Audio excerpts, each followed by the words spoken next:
Kamusta, Cancerians? Welcome to Like a Tarot. Kunin muna natin ang energy mo gamit ang angel number at mystical cards. Mamaya naman gamit ang tarot cards, alamin natin ang past, present at future mo. Pero ikaw na yung tumukoy kung saan ka na sa reading na ito.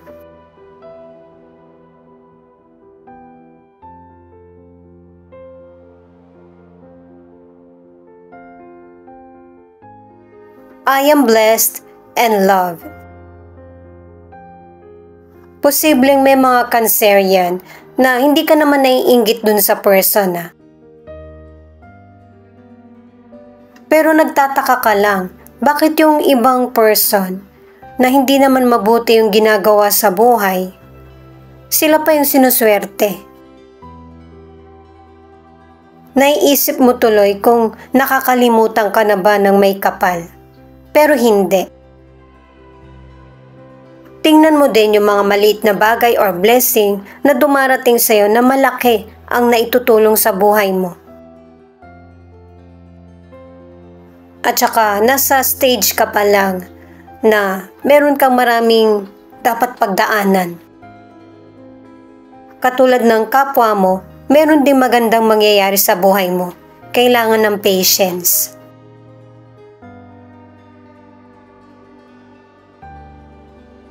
Itong mga cards na ito ang nagsasabi na kailangan mo magtiwala na merong tamang timing para sa iyo, sa love, sa solusyon sa problems mo, sa mga minamanifest mo. Kahit na may mga taong hindi nakakaunawa sa situation mo or sa nararamdaman mo. At saka huwag ka rin makalimot na magbahagi ng kaliwanagan sa kapwa mo kesa sa husgahan yung person. Kasi meron tayong iba't ibang pinagdaraanan. Dahil sa may mga ilang Cancerian or ibang tao na hindi pinapakita yung weakness. Or mahirap na sitwasyon na pinagdaraanan sa buhay. At paalala ng mga cards na ito na hindi naman karangyaan, kayamanan, ang iniwan na paalala sa atin ng may kapal, kundi love. Na ang magiging kapalit ay walang hangganan. Paalala para sa mga bagong viewers na ang reading na ito ay timeless reading, general reading, anuman ang edad mo or gender mo. Kunin mo lang kung ano yung akma sa situation mo. At saka, ikaw na rin magpalit kung sa person mo ito o ikaw. At kung kailan mo ito napanood, yun ang start ng 1 week reading mo. Ito yung mga cards mo para sa past. Two of Wands, Four of Cups, the Temperance in reverse. May ilang Cancerian na nalulungkot ka na or hindi ka na masaya sa nangyayaring sitwasyon sa buhay mo. Posible na meron kang dalawang pinagpipilian. At pinapakita sa cards na ito na nawawalan ka na ng pag-asa sa situation na nagbigay din ng saya sa buhay mo ng kahit minsan. Kaya merong ilang Cancerian na hindi balanse ang emosyon or kaisipan. Dahil sa pag-aalala or pinagpipilian. Ang ilang Cancerian sa career o negosyo dahil sa marami kang pangangailangan para sa sarili mo at saka sa mga taong kailangan mong suportahan. Mas gusto mo ng stable na trabaho or patuloy na kita sa negosyo. Kaya ang ilan sa inyo, feeling mo unfair yung buhay. Kaya pinakita yung card na bless ka at saka mahal ka ng may kapal. Kaya ang ilan sa inyo sa career or negosyo, pinag-iisipan mo kung mag-a-abroad ka ba or sa ibang lugar ka naman susubok ng ibang trabaho. Kasi nakikita mong hindi na-appreciate yung mga effort mo. Ang ilang single or nasa relationship, hindi ka inuobliga pero nararamdaman mo na kailangan mong tumulong or magbigay ng suporta sa taong nangangailangan sa iyo. Kaya ang ilang single or nasa relationship, yung relasyon mo sa kapwa mo or person mo naapektuhan din.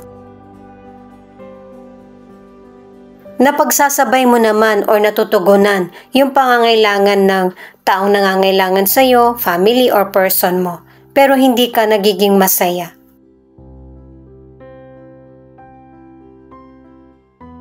King of Swords in reverse, Nine of Swords in reverse, the Empress.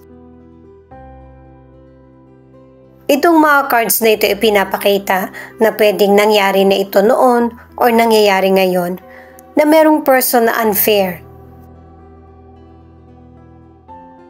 Yung trato niya sa iyo, kaya sumusuko ka na sa treatment na natatanggap mo dito sa person na ito.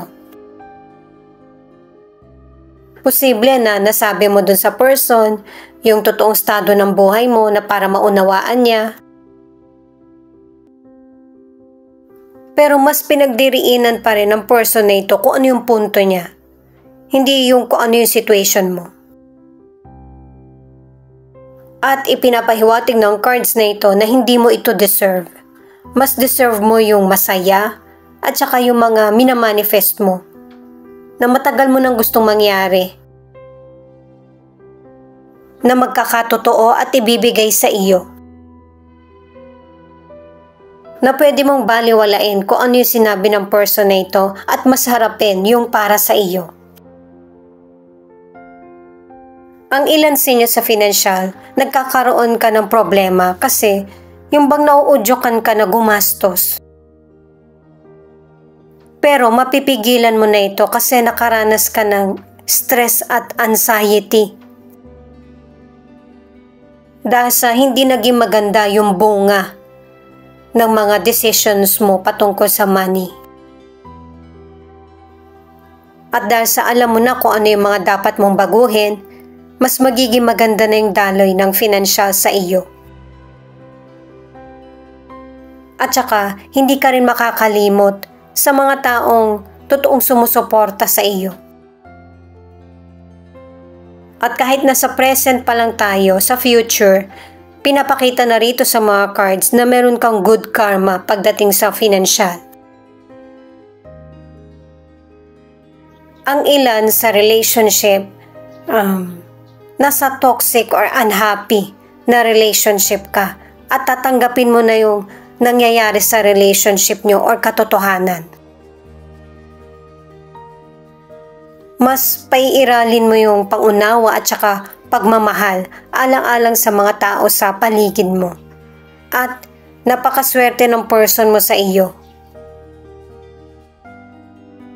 Pero hindi lahat ng Cancerian makakatiis sa ganitong hindi mabuting pag-uugali ng person. Para sa ilang single, nakatagpo ka ng person na pareho kayo na hindi maganda ang nakaraan. Kaya naiintindihan nyo yung isa't isa at saka na-apply nyo yung healing sa isip at puso. Natutulungan nyo yung isa't isa.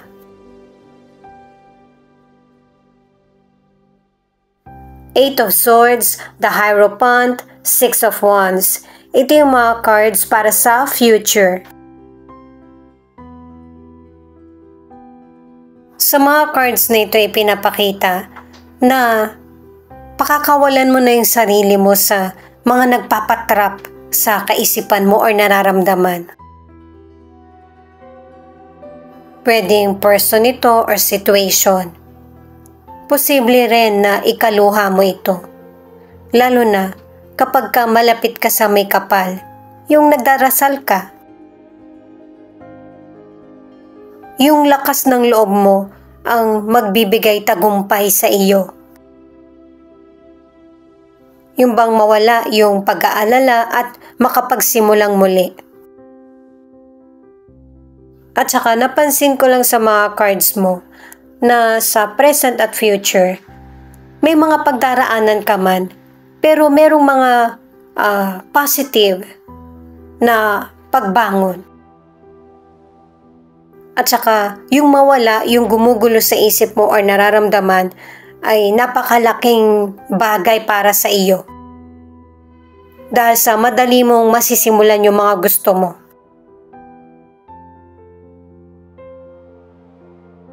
Ang ilan sa inyo nagda-diet ka tapos nag-e-exercise. Ang iba naman hindi ka nagda-diet. Kinakain mo pa rin yung mga gusto mo nang may limitasyon. At nagbibigay ka na ng oras para makapag-exercise ka. Kaya nagiging maganda ang resulta nito sa kaisipan mo at saka sa pisikal. Ang ilan sa inyo sa relationship, sasabihin mo sa person mo yung gusto mong mangyari sa relasyon nyo. At makukuha mo yung atensyon niya. Ikaw yung susundin niya. Kahit na hindi niya ito gustong gawin or may masabi man siyang masakit na salita. Kasi may ilang Cancerian na single ka man or nasa relationship, ready ka na para hindi magpa-biktima sa kahit kanino man. Para sa ilang single, ang tagal mo ring sinusuyo yung person o kaya nag-uusap kayo, pero base sa mga cards ay gusto ka rin ng taong nagugustuhan mo. Pareho kayong masaya sa oras na nagkikita kayo or nagkakasama. Masaya nyo ring hinihintay yung pagkakataon na makakapag-usap kayo. Ito naman yung mga cards para sa feelings ng person mo na pwede rin ipakita kung ano yung feelings mo. Sa mga cards na to, ito yung panahon na marami nang nalalaman yung person mo patungkol sa iyo. Kasi may ilang Cancerian na sinabi na sa tarot cards na wala ka nang itatago pa sa sarili mo. Sasabihin mo kung ano yung feelings mo. Lalo na't nakikita mo sa person mo na lumalapit siya kapag kailangan ka lang niya. Hindi ganitong relasyon ang gusto mo. Ito yung ikakagulat ng person mo na pagbabagong nangyayari sa iyo. Ginagawa mo ito para sa inyong dalawa at para sa relasyon. Pareho kayong pinapahalagahan ng universe na kung ano yung love na gusto nyo ng person mo, yun yung pareho nyo dapat makamit. Hindi nyo parehong deserve na nagsasuffer sa love or para sa ikakasaya ng isa. At itong person mo, hindi niya gustong marinig kung ano man yung mga pagkakamali niya. Ang gusto niya, mag-move on na lang kayong dalawa kung ano yung dapat patunguhan sa relasyon. At syempre, hindi mo ipipilit kung ano yung gusto ng person mo kasi mas pipiliin mo na maging tahimik yung relationship nyo. Pero may isipan nyo muli na kailangan nyo talagang mag-usap. At ito yung time na kung noon, kalma nyo pang napag-uusapan or may mga nasasabing hindi magandang salita, dito sa card na ito ipinapakita na ilalabas nyo na kung ano ba yung galit or sama ng loob. Marami kang malalaman sa person mo na nai-experience niya sa buhay niya or yung totoong nararamdaman niya sa iyo. Pero yung person mo, hindi pa rin siya titigil or hindi siya mag-give up na para magkaroon kayo ng open na communication. Kasi marami na siyang narinig sa iyo na patungkol sa kanya na hindi niya nalaman. Mauuwi pa rin kayo sa pagtatalo ng person mo, pero magkakaroon ng clarity kung ano yung dapat nyo nang ayusin sa relasyon. Ang ilang Cancerian, pinili mo na pagbigyan yung relationship nyo na magpatuloy. Pero may ilang Cancerian na mas pinili na maging single parent. Kasi may ilan sa inyo na umabot na sa limitasyon yung pagtitiis. Pwedeng sa kapwa mo man ito, sa person mo or family. Libra, Sagittarius, Cancer, Scorpio, Pisces, Leo, Taurus, Capricorn. Yan yung ilan sa 12 zodiac sign na nangunguna sa reading na ito. Ito naman yung mga letra na posibleng andito yung letra ng pangalan ng person mo or letra ng pangalan mo.